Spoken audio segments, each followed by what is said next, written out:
Hello, I'm Maria from the Richards Homeschool Live. I'm back with you today for another vlog. I thought what I was going to vlog about today was how glad I am that Sean is homeschooled. Everything that's going on with schools at the moment, I thought to myself, how really glad I am that Sean is homeschooled and she doesn't have no disruptions or anything like that.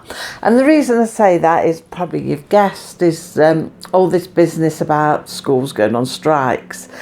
I mean, it was only, a couple of weeks ago when our PM was saying that he wanted children up to the age of 18 to do maths. All children up to the age of 18 had to study maths. And I thought then, well, that's a bit crazy, because for one, not all children can do maths, and what will you do with the children who are struggling? Yes, great, getting the extra help for maths when they are struggling, but I mean, up to the age of 18, I think by then, if they're really struggling and they've not got it by then, they're not going to get it or want to get it, you know. So I was thinking that was a crazy idea. And it's not just that, it's how was he going to pay for it? Where was the funding going to come from? Because he was going to need more teachers, more classrooms dedicated for it, because it would mean more students doing that subject. So up to 18. So yes, I thought, what a crazy thing to say. And this was amidst all of the troubles that was going on at that time. You know, all the strikes being announced were from different sectors of the workforces. And they were expecting some great speech from him to try and resolve what was going on. And he came out with this, that all children up to the age of 18 were to study maths. Yeah. That was his answer to everything. Well, that sort of shot him in the foot since then, because now, as you know, if you watch the news, the schools, teachers are going to go on strike. They've announced that they want to go on strike. I mean, it only just scraped through from what I've read in the papers. They only just scraped through for the strikes, but nevertheless they got through and they're going to be going on strike. And the reason, they want more money and they want better working conditions, because they're so stressed and overworked and everything. And that kind of makes you think back to what he said a couple of weeks ago about the maths. So that really wouldn't work out. And it also makes me think about last year, all this bill going through Parliament about all these, you know, extra schooling things, the education bill, the school bill, like all these things they wanted for schools, and how they were going to, you know, monitor people who weren't in schools and try and get them in schools and things like that. And it makes you think, even then it was like, well, it's going to cost a lot of money to do this. Can they really sort of get the people they need to work for them to do all this? And time and money it's going to take. Not to mention, if every child went into school, you're going to need more schools for a start, and a lot bigger schools, which only brings more problems, I think. So yeah, it just took me back to that as well. And I was thinking, you know, how could that possibly even work out? I mean, at the moment, the last time I looked, just before Christmas, I think the bill was still stuck in the House of Lords on the third reading, I think it was. I've not looked since the end of last year, but that's where it was. So yeah, it'd be interesting to know how they're going to get the money for all these things. And I just thought, it just came to me this morning, well, I was looking at strikes yesterday and they were saying, well, they might not. And I thought, they will. They will.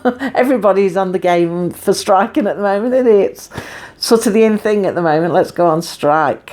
Dee said to me this morning, I sat down with Sean and I work things, and he goes, so are you going on strike then? Will you be on strike? So I'm going to pick at my front door. Demand more money that I'm not having. So yeah, perhaps I should demand workbooks. But yeah, and to think to myself how crazy it all is, how absolutely crazy it all is. And I think, well, I've got some teachers in my family. I've got cousins who are teachers, and they're not of retirement age, but they've earned so much money that they are both now retired. and quite happily as well. They've been all around the world. They've got big house, no mortgages or debts or nothing like that, and they've got a jolly good life and plenty of money to retire on. And they were both teachers, so I'm not sure how much money they need. But there's those of us that live on minimum wage, and we're quite happy as we are, and can't understand what they're on about. I can understand the conditions, because a lot of schools are run down and they haven't got all the things they need. If they haven't got enough money going into the schools to supply all the equipment they need, I can understand the frustration in that. That would be hard, because trying to work and do your job under those conditions and teach children, if you haven't got enough resources to do it and no money for the resources because they've spent the money that the government have allowed them, I can understand, the hardship there and the wanting to do something about that.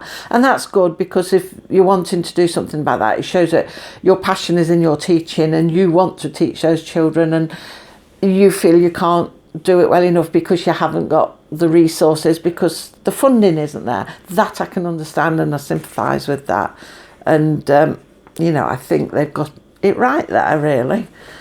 But yeah, but I was reading about that. I read a bit in the paper, actually, that where it's talked about teaching assistants. Now, to me, that's a relatively new thing. I don't know how long it's been going on, but when I was at school, there was no teaching assistants. And I think when my older children went, there was a couple. There wasn't the amount like there is now. Like every classroom seems to be allocated one now. But I think there was just like some floating ones when mine were at school. But yeah, when I was at school, we had no teaching assistants, and somebody said to me, oh, well, you need the assistants because the classes are so big now, not like when you was at school. Well, I sat down and counted, and we'd had nearly 40 children in our class. That was at primary school. And I sat down and wrote all the names out of the people I could remember. And it was something like 38 it was. And we didn't have no teaching assistants, didn't need them. Everything ran perfectly well. So, yeah, I don't quite know why they need them there. So anyway, what I was reading about, it's all right, I've got some notes if you wonder why I'm looking down at, because I never remember. But I was reading about a bit about, somebody had said about teaching assistants, that they can earn more money working in a supermarket than they can looking after the vulnerable children. I don't know why they said vulnerable, but it was the old article was talking about school children, so I don't know why they slipped the word vulnerable in. I'm not quite sure what they were trying to get at there. But I know somebody who worked in school, in primary school, as a teaching assistant, and that was like the second job. Their main job was at a major factory nearby, and this major factory pays really good money, and it's got all the benefits with it, that you'd like from a job, all the good benefits, your pensions, and good ones at that. So much so that a lot of people retired early than retirement age from this factory. But anyway, this person, they sort of work part-time as a teaching assistant, and because they liked doing that job. And then a position came up where they could take this job full-time. So they decided, because they loved the job so much, they went with that job and left the really well-paid job. So, I wouldn't believe you could earn more money in a supermarket, not from what I've seen of it anyway. Not the supermarkets around here, and not what the schools pay around. If teaching assistants definitely wouldn't earn more in a supermarket. So I don't know where these things come from, but I've read them in the papers, and we know what papers are like. So how accurate it actually is, I don't know.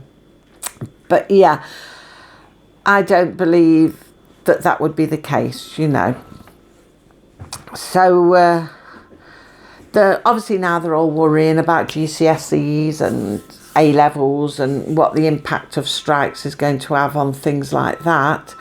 So, I mean, I don't know how long it'll go on for and what they'll get out of it, but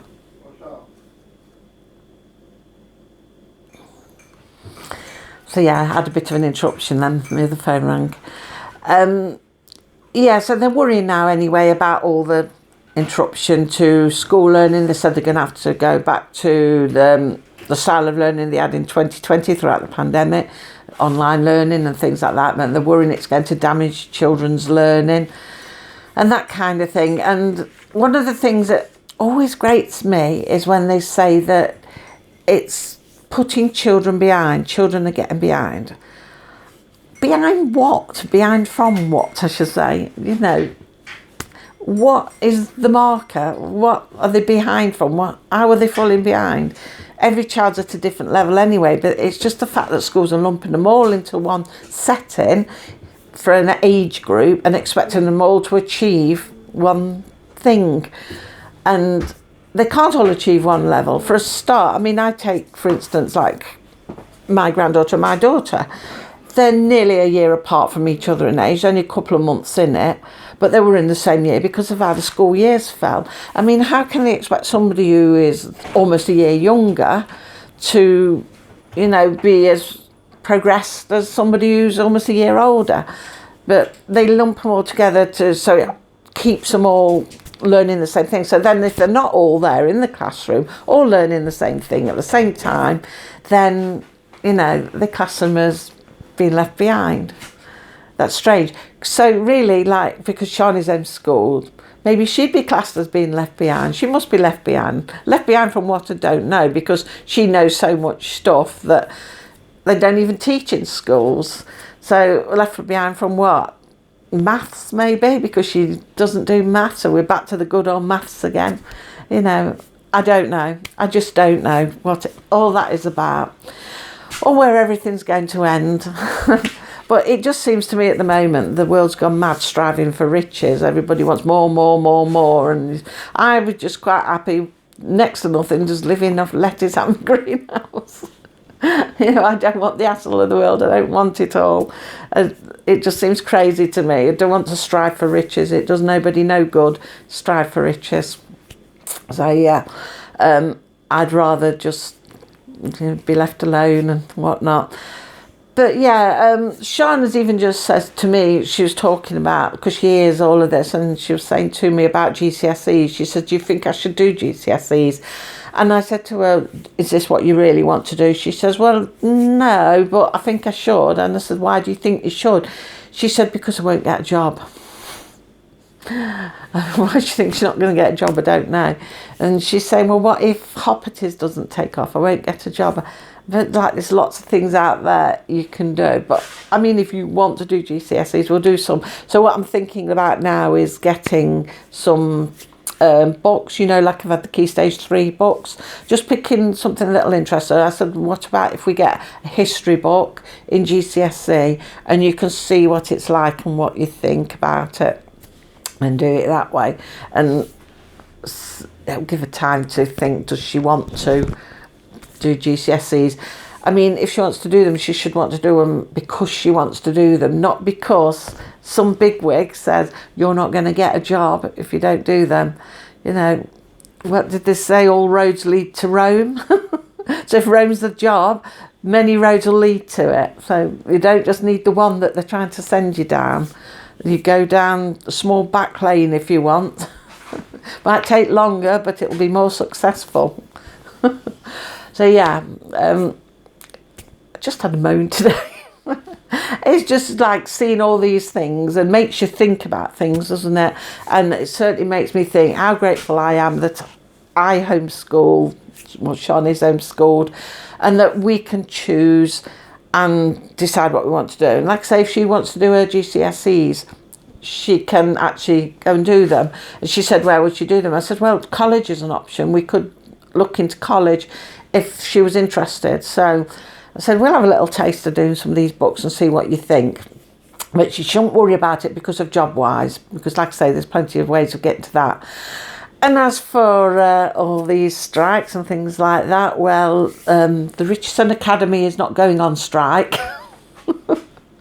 I'm still going to be working throughout. I may not get any pay, but it's very rewarding, and that's the main thing. I don't pay my bills. get the husband to do that. No, but seriously, you haven't got to worry, have you? When you're homeschooled, things will carry on the same. We'll still be doing the same work. You know, nothing interrupts them or upsets them about it. Everything will go on the same. So yeah, that's why I just thought I would come on and say that. So perhaps you might see me again later in the week now. I'm not setting days anymore. I'm just sort of going a bit as and when and see how it goes. But I might just take you outside in the week and show you a bit of what's going on out there. Dean's doing a bit out there in the garden and trying to clear some of that wood as well. He did another coat of painting in the shed ready for hopperties, and we need to clear all the patio area where we're going to fence off for it. So yeah, I might show you out there in the week. And remember those lettuces, and on that lettuces earlier, remember when I planted some well before Christmas, and I said I'd leave them grow on, and I never took them out of the trays, but they're still in those trays alive. And I was saying to Dean this morning, says I must get them into some pots. I know they're going to grow slow because it's cold, but they're not dying in there. They're not dying at all. So I'm going to transplant them and see if they keep living, because they may die then, I don't know, and see if we get some early lettuces. But I'll perhaps show you that when I do it, when we have a little look around the garden. Let's have a little tour around there this week sometime, and we'll have a look what's been happening, because he also took all the white cloth off as well, and we're going to replace that, but I'll tell you about that in the week. So anyway, I just wanted to have a quick chat about how glad I am, how grateful I am for homeschooling, and you know that Sean's homeschooled, and you probably are too if you homeschool your children. So like I say, I'll catch you in the week at some point, and we'll have a little tour around the garden, and I'll let you know what's going on out there. So for now, take care, and I'll catch you in the week. Bye.